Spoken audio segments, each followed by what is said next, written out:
झारखंड की नई हेमंत सोरेन सरकार का एक और बड़ा वादा अधूरा रह गया।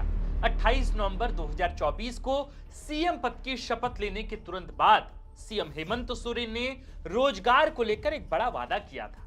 इस वादे को पूरा होने का इंतजार करते करते 2 महीने बीत गए, लेकिन स्थिति जस की तस है। चूंकि यह वादा शपथ ग्रहण वाले दिन का था, तो लगा था कि नई सरकार के नए इरादों का यह पक्का वादा है, पूरा तो होगा ही। वैसे कहते हैं कि सरकारी वादों की एक्सपायरी डेट होती है, वादा वक्त के साथ खत्म हो जाता है।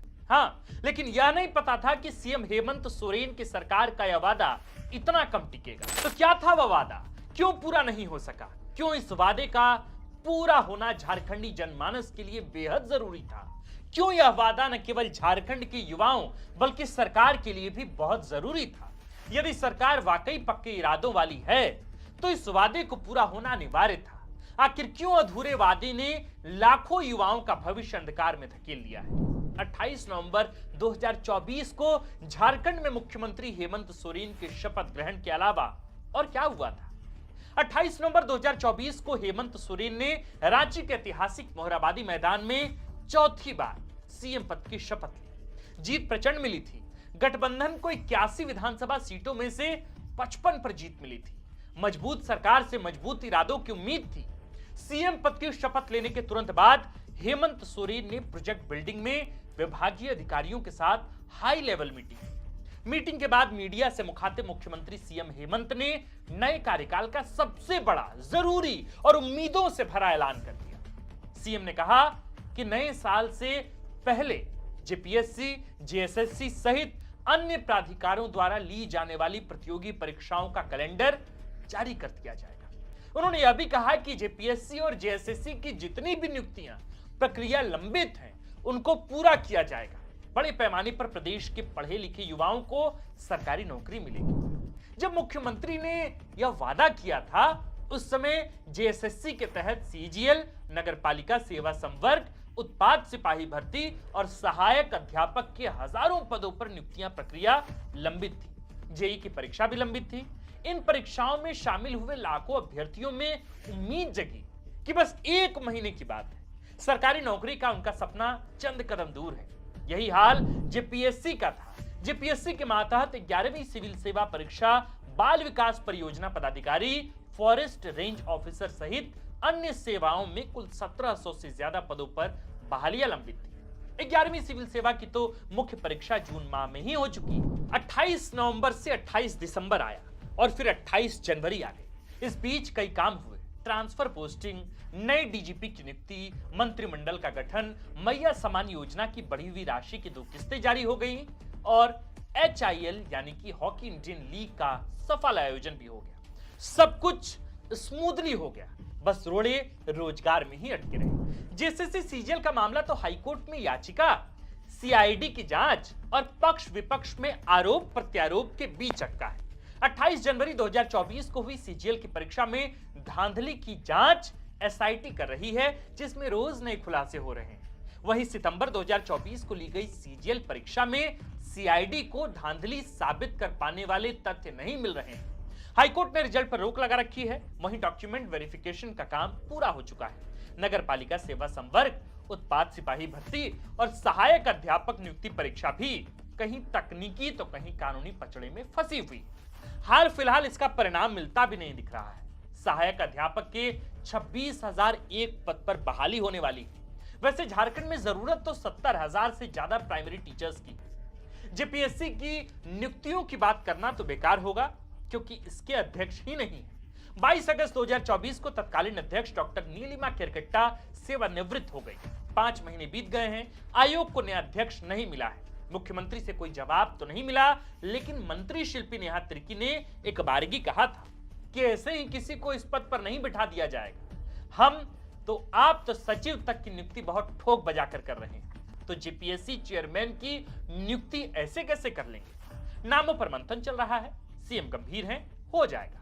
अब उधर सीएम गंभीर हैं और इधर अभ्यर्थियों की हालत गंभीर होती जा रही है। घर वाले पूछते हैं कि क्यों गंभीर हो, तो अभ्यर्थी बताते हैं क्योंकि सरकार गंभीर है।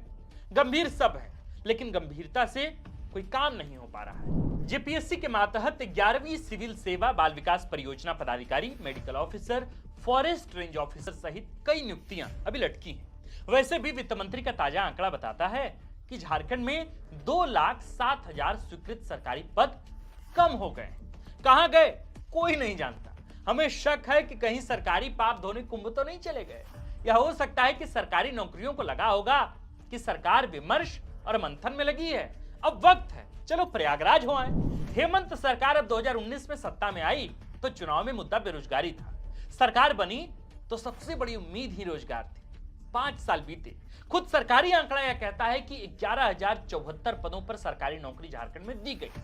उनमें भी कई नियुक्तियां प्रक्रिया पूर्ववर्ती भाजपा सरकार के कार्यकाल में ही पूरी हो चुकी थी। खैर, हम सरकार की नीयत पर संदेह नहीं कर रहे हैं, न ही हम मंशा पर सवाल उठा रहे हैं, लेकिन जब इतनी देरी होती है तो युवाओं में बेचैनी बढ़ती है। सरकार जिस झारखंडी जनमानस की बात करती है, आखिर उसमें युवा भी तो आते हैं।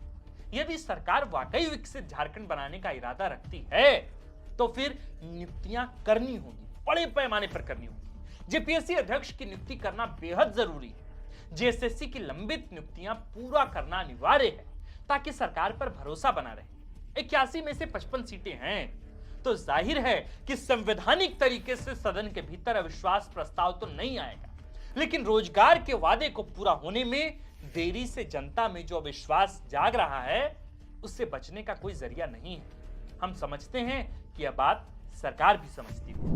बाकी नौकरियों की स्थिति हर राज्य में खस्ता हाल है, लेकिन हम झारखंड में कोशिश करते हैं। हम पत्रकारों का दायित्व है कि सरकार अगर उसमें देरी कर रही हो, प्रशासन में, प्रक्रिया में, आयोग में, अधिकारियों के बीच अगर लेट लतीफी कारण बन रही हो तो इस लेट लतीफी पर सवाल हो, बार बार सरकार को जगाया जाए।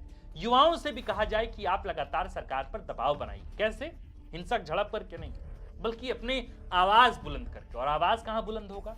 सोशल मीडिया पर होगा, मीडिया के बीच होगा, लगातार सरकार से संपर्क साधने के बाद होगा। लेकिन कोशिश ये होनी चाहिए सरकार की कि बच्चों को इसकी जरूरत ही ना पड़े। सरकार खुद इतनी एक्टिव हो कि उनके लिए नियुक्तियां पहले से तैयार हों। सरकार खुद इतनी एक्टिव हो कि आयोग में जो समस्याएं चल रही हैं उसका पटाक्षेप हो जाए। तब मुझे लगता है कि नियुक्ति का जो रास्ता है वो जल्दी खुल पाएगा।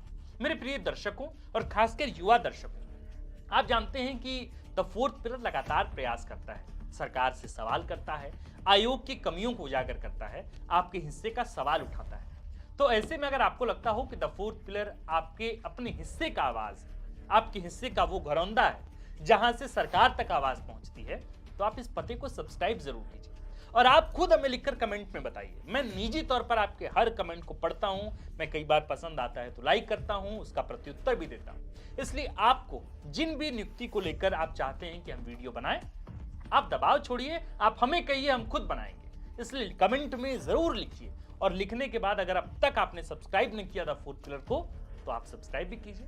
बाकी आप देख रहे थे द फोर्थ पिलर। हमारा नाम आकाश आनंद है, कैमरे के पीछे है नीरज और इस खबर को लिखा है हमारे प्रिय साथी और कंटेंट हेड सूरज ठाकुर। शुक्रिया।